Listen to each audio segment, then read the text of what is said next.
Jadeshwar road પર આવેલી અયોધ્યાનગરી સોસાયટીના નાકે ગેરકાયદે બે દુકાનો બનાવી દેવાતા સોસાયટીના રહીશોએ તમામ સ્તરે રજૂઆત કરી હતી। સાથે ગેરકાયદે દિવાલ બનાવી દેવા સાથે રસ્તા પર પણ દબાણ કરાયું છે। આટલું ઓછું હોય તેમ ગેરકાયદે કમ્પાઉન્ડ પણ ઊભું કરી દેવાયું છે, જેનાથી સોસાયટીના બાળકો, મહિલાઓ અને વૃદ્ધોને અનેક તકલીફ પડી રહી છે। જાડેશ્વર ગ્રામ પંચાયત બરોડા સહિતને રજૂઆત કરતા તંત્રે કોઈ કાર્યવાહી નહીં કરતા આજે લોકો વિફર્યા હતા। જો તંત્ર 10 દિવસમાં કાર્યવાહી નહીં કરે તો આંદોલન કરવાની ચીમકી અપાઈ છે। હું અયોધ્યા નગરીના એક જાગૃત નાગરિક તરીકે રજૂઆત કરું છું કે અમારી સોસાયટી જાડેશ્વર રોડ ઉપર આવેલી સોસાયટી છે અને અમારી સોસાયટીની બહારની જગ્યા છે એમાં દબાણ થયેલું છે અને રેસિડેન્સ એરિયાની અંદર બે દુકાનો બનાવી દેવામાં આવેલી છે। હવે અહીંયા આગળ અમારી જે સોસાયટી છે બિલકુલ રોડ ટચ આવેલી છે।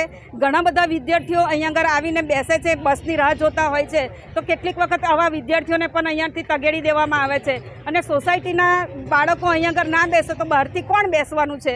બીજું કે અમારી સોસાયટીએ આ બાબતે જાડેશ્વર પંચાયતને પણ રજૂઆત કરી છે, છતાં પણ જાડેશ્વર પંચાયતે કોઈ પગલાં નથી લીધા।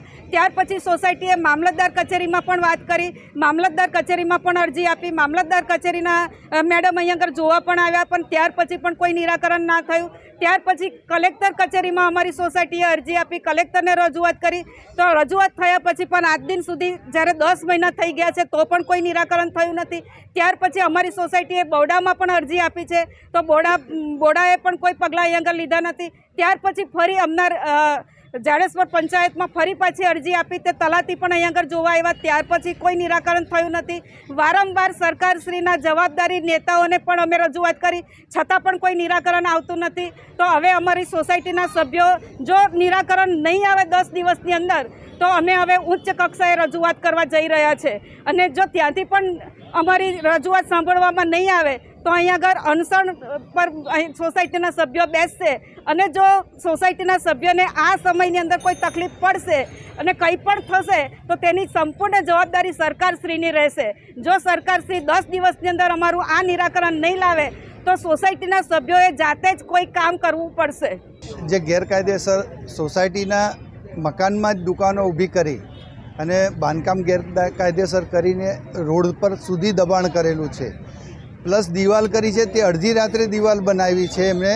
એ દિવાલો અડધી રાત્રે જો પરમિશન હોય તો કેવી રીતે બાંધકામ કરે? આ દિવાલો સોસાયટીના છોકરાઓને બૈરાને આવવા જવા માટે ઘણી તકલીફ પડે છે। કોઈ વસ્તુ ખરીદી કરવા જવું હોય તો સોસાયટીના રસ્તા પર સોસાયટીના નીચે ઉતરીને મેઇન રોડ પર જવું પડે છે, ત્યારે છોકરાઓને અને લેડીઝોને કોઈ એક્સિડન્ટ થાય આનો ભય છે। બરોડાને ને બધાને રજૂઆત કરી છે, જાડેશ્વર ગ્રામ પંચાયત, બરોડા તથા મામલતદાર, કલેક્ટર બધાને રજૂઆત કરવા છતાંય નથી કોઈ જવાબ આવતો।